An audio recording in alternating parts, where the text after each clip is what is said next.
끝까지 순종한 한 사람이란 제목으로 말씀을 나누도록 할게요. 자, 여러분 학교에서 이런 경험 해본 적 있으세요? 친구들이 다 숙제를 대충 해오거나 안 해왔어. 그런데 나만 혼자 숙제를 해온 거야. 그래서 마음속으로 어이씨 나도 안 할걸. 왜 나만 고생해서 숙제를 해온 거지 바보같이? 라는 생각 해본 적 있으세요? 그런 일 자체가 없네요. 자 여러분 이런 상황이 벌어지면 그때 내 마음이 어떻던가요? 괜히 나만 손해본 것 같고 그죠? 나만 바보 된 것 같아서 막 억울함이 올라오곤 하죠. 그런데 여러분 신기하게도 오늘 성경에 나오는 노아가 바로 이와 비슷한 상황을 겪고 있었더랬어요. 자 이게 무슨 말이냐?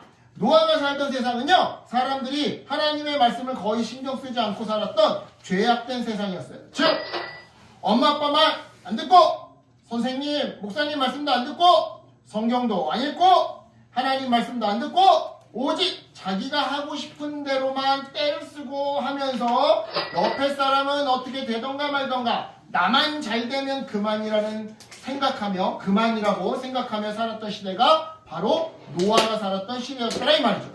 그런데 이런 시대 속에서 하나님은요 그 많은 사람들 중에서 노아 한 사람에게 나타나 이렇게 말씀하셨는데요. 노아야 방주를 만들어라. 여러분 당신은요 홍수를 경험한 적이 한 번도 없던 시대였어요. 따라서 노아를 포함해 그 시대의 모든 사람들은 홍수 때 필요한 배 바로 방주를 한 번도 본 적이 없었더랬죠. 이런 상황에서 방주를 만들라는 하나님의 말씀은요 노아는 물론이거니와 주변 사람들 모두 이해하기 어려운 말씀이었는데요. 사람들은 노아를 보며 수군댔어요. 왜 저런 쓸데없는 일을 하지? 노아 좀 이상한 사람 아니야? 하지만 바로 그 순간 노아는 사람들의 시선과 그런 뒷담화, 수군거림보다 하나님의 말씀을 더 중요하게 여겼는데요. 바로 이러한 맥락에서 우리는 노아 이야기를 통해 하나님 말씀에 끝까지 순종하는 삶이 어떤 모습인지 함께 배워보려고 해요. 자, 그럼 우리 말씀 속으로 한번 더 깊이 들어가 볼게요. 오늘 본문 창세기 6장은요 아주 어두운 이야기로 시작하는데요. 그때의 사람들은 하나님을 잊고 자기 마음대로 살았으며 그 결과 세상은요 폭력과 죄악으로 가득 찼더랬어요. 그래서 하나님은요 홍수로 세상을 심판하기로 결정하셨죠. 하지만 하나님은요 심판만 결정하신 것이 아니라 동시에 구원도 결정하셨는데요. 그 구원의 방법으로 하나님은 어두운 세상 한가운데에 노아를 보내주셨어요. 노아가 완벽한 사람이어서가 아니라 하나님의 말씀을 듣고 하기 싫어도 하기 어려워도 귀찮아도 어떻게든 순종하려고 노력하는 사람이었기 때문이죠. 그래야 노아를 부르신 하나님은요 노아에게 이상한 명령을 내리셨는데요. 지금 비가 오고 있지는 않지만 방주를 만들어라. 여러분이라면 이 명령에 어떻게 반응했을 것 같아요? 분명 이해하지도 못하고 믿기도 어려워서 절대로 순종하지 않았겠죠? 하지만 노아는 달랐어요. 그는 하나님 말씀에 순종하며 방주를 만들기 시작했죠. 하지만 그런 노아를 보면 주변 사람들은요 노아를 비웃고 놀려대기 시작했어요.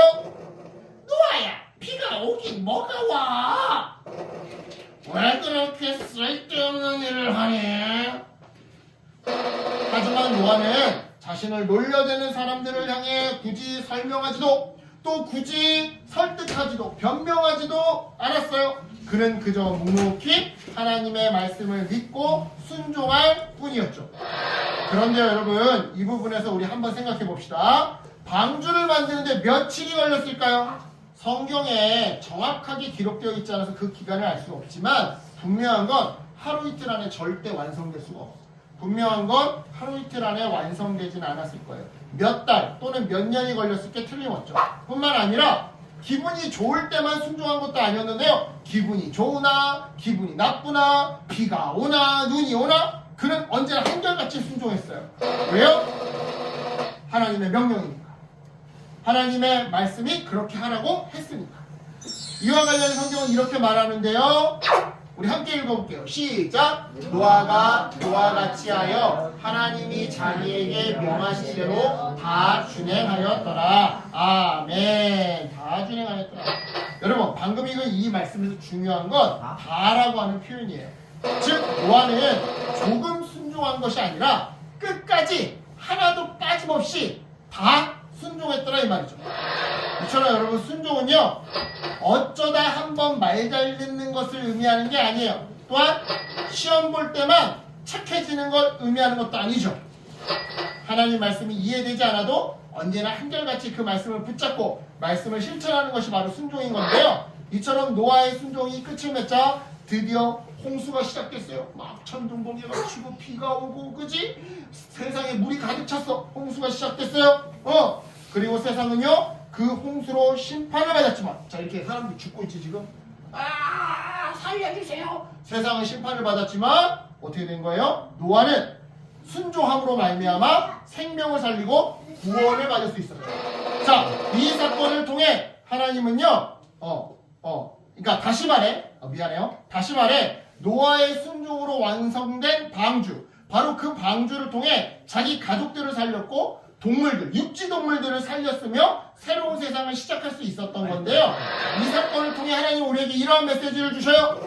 내 말에 귀 기울이는 단 한 사람이면 충분하다. 그래요 여러분. 세상이 어두워도 모두가 하나님을 믿고 살아도 순종하는 한 사람만 있으면 하나님은 세상을 결코 포기하지 않으세요. 그 한 사람을 통해서 세상을, 동물들을, 자연을 구원하시사 우리에게 새로운 세상을 선물해 주시더라 이 말이죠. 이런 맥락에 여러분 우리도 매일매일 마치 방주를 만드는 것과 같은 삶을 살았으면 좋겠어요. 무슨 말이냐? 화날 때 참고 말하기, 거짓말하지 않기, 혼자 있는 친구에게 먼저 다가가기, 예배 시간에 온 마음을 다해서 하나님께 집중하기 등 이러한 작은 순종 하나하나가 마치 방주를 만드는 일과 같더라 이 말이에요. 꼭 진짜 눈에 보이는 만져지는 배를 만들어야지만 방주가 아니라 이러한 행동 자체가 마치 방주를 만드는 삶과 같다 이 말이에요. 예. 왜냐? 이러한 행동들이 싸움과 폭력의 홍수로부터 나를 지켜주니까. 이러한 행동들이 차별과 무관심의 홍수로부터 내 옆사람과 나를 지켜주니까. 그러니까 여러분 이러한 것들을 실천하면서 우리 또한 나와 우리 가족, 우리 교회를 이 세상 속에서 살리는 노아와 같은 삶을 살자 이 말인데요. 여러분 하나님은요 오늘도 우리에게 이렇게 물어보세요. 내 말을 끝까지 믿어줄 사람 있니?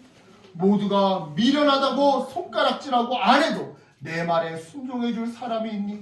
나와 동행해줄 사람이 있니? 오늘 본문 속 노아는요 하나님의 이 질문에 내 말이 아니라 삶으로 대답했어요. 말이 아니라 행동으로 대답했다 이 말이에요. 그 결과 세상을 다시 시작하는 그 한 사람이 될 수 있었는데요. 저는 여러분이 바로 그 노아와 같은 사람이 되었으면 좋겠습니다. 근데 생각보다 저 배는 아직 남아있는 건데. 안 남아있어요? 따라서 기억합시다. 여러분 이번 한 주 동안 여러분이 선택한 작은 순종 하나가 여러분의 마음을 지키고 가정을 살리고 하나님이 기뻐하시는 방주가 될 거예요. 이것을 기억하며 이번 한 주 하나님 말씀에 순종함으로 하나님이 기다리시는 그 한 사람, 나와 가족과 이웃을 살리는 바로 그 한 사람 되시기를, 노아와 같은 사람이 되기를 예수님의 이름으로 축복합니다. 아멘. 기도할게요. 하나님 감사합니다.